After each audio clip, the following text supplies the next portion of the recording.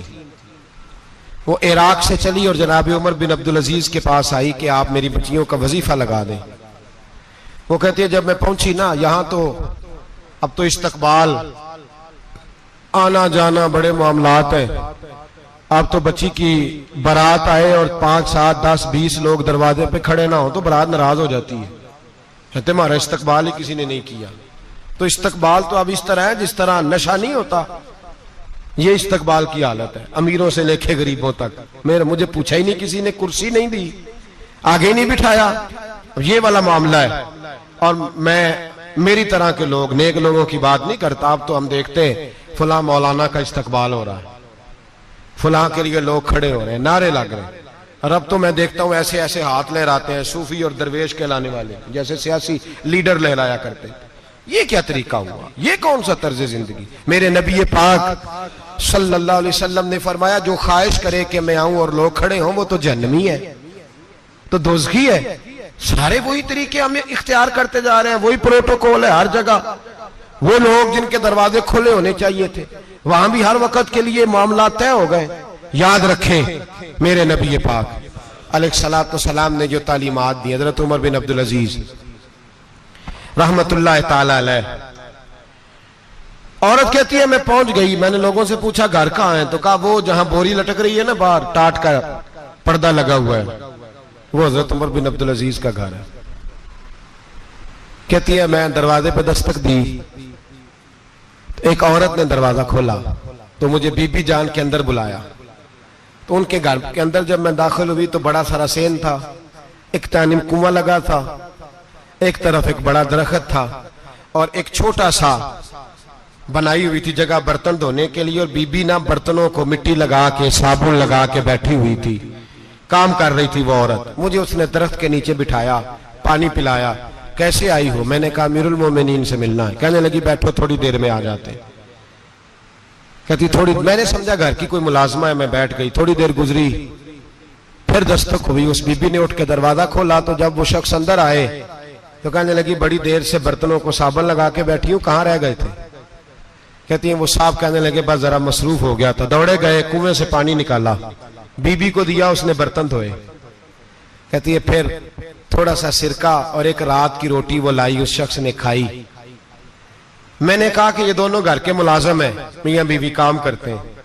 جب وہ کھانا کھا چکے تو وہ عورت میرے پاس آئی, کہنے لگی اٹھ کے مل لو امیر المومنین سے. میں نے کہا کون امیر المومنین؟ تو کہنے لگی کب سے تو آئے ہیں, یہ جس نے کنویں سے پانی نکالا یہی مسلمانوں کا امیر ہے, اور یہ جس نے درخت کے نیچے بیٹھ کے سرکے سے روٹی کھائی ہے یہی. یہ فرشتوں کی داستان نہیں, یہ وہ لوگ ہیں. میں رات کو بھی کہہ رہا تھا ایک جگہ پہ کہ یہ لوگ جو ہے نا جن کا آپ روز شکوہ کرتے ہیں حکومتیں بڑی خراب ہیں, یہ کوئی نہیں خراب, بالکل خراب نہیں. جتنے سیاسی لیڈر ہیں سارے صحیح ہیں. خراب وہ لوگ ہیں جو انہیں ووٹ دے کے لیڈر بناتے ہیں, بالکل خراب نہیں. میں تو ان کے حق میں ہوتا جا رہا ہوں.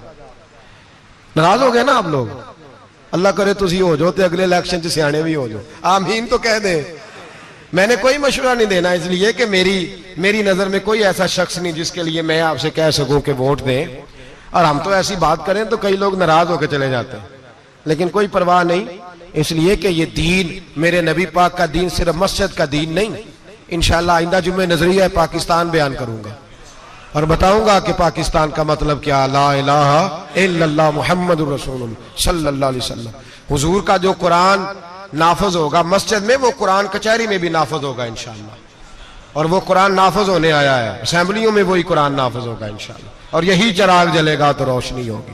بیان کریں گے اور ڈٹ کے بیان کریں گے, آپ کو بتائیں گے. بات جو بات سمجھا رہا ہوں فی الوقت وہ سمجھے, مجرم وہ نہیں جو بڑا بن کے لوٹتا ہے, مجرم وہ ہے جو اس کو سپورٹ کرتا ہے, جس نے اسے بڑا بنایا ہے. یہ یاد رکھ لیں, ہماری کوئی بچت نہیں ہوگی, ہم سے پوچھا جائے گا. ہم سارے کچہری میں کھڑے ہوں گے, اللہ سوال کرے گا کہ تم بتاؤ تم ان کے مددگار کیوں بنے تھے, تم سپورٹ کیوں کرتے تھے, یہ پوچھا جائے گا اور ہم نے جواب دینا ہے. بہرحال عام دام پر سر مطلب جناب عمر بن عبدالعزیز رحمت اللہ علیہ کے وہ بی بی گئی تو کہنے لگی کہ یہ امیر المومنین نے کہا.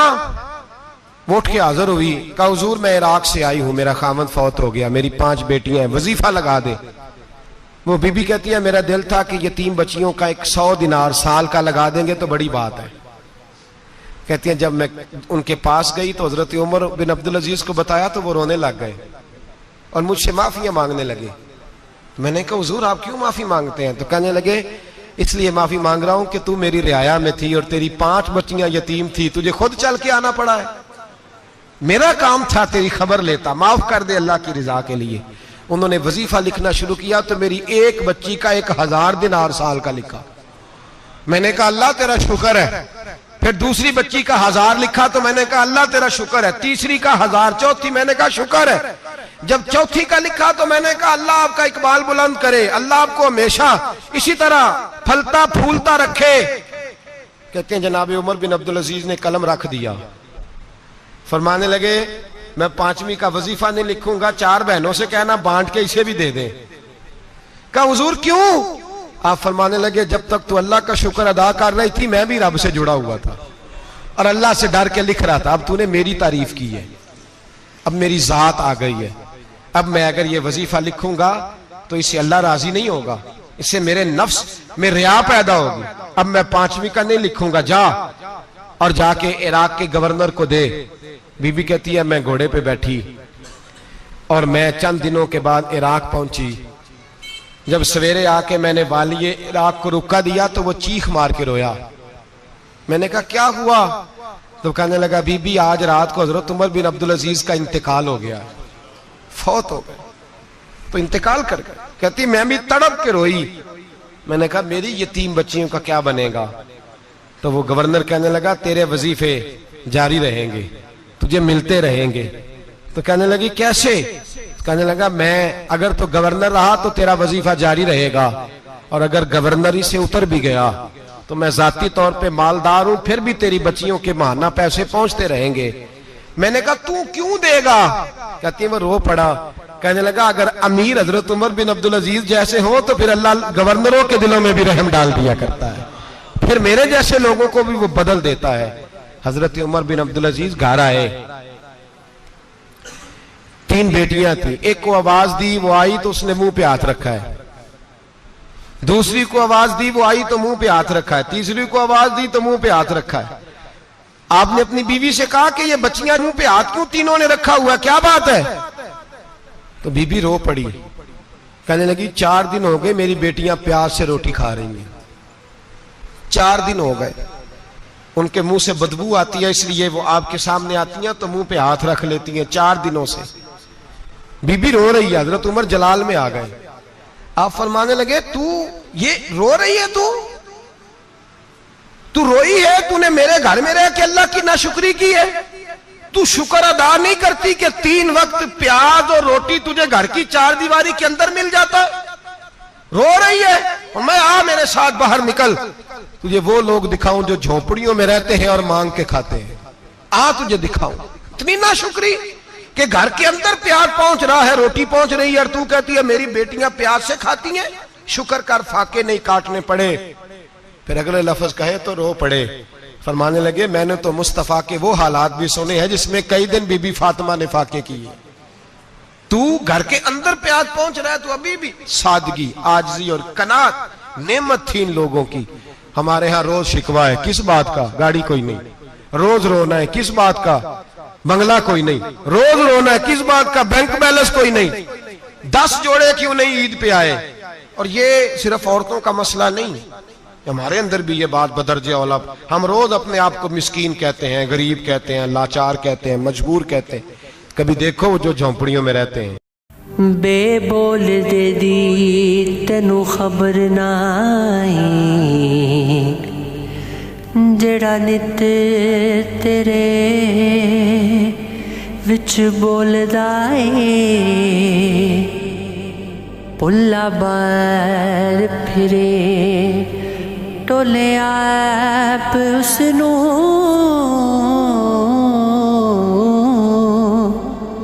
وانگر مرغیاں دے کوڑا پھولدا اے. پلا بج گا وچے کون تیرے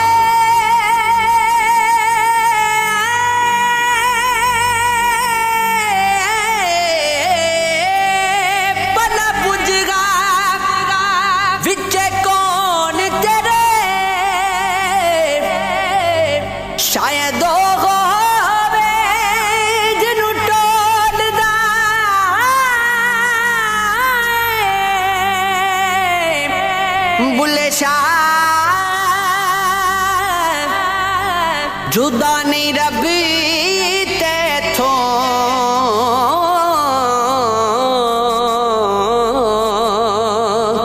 آپ واج مارے آپ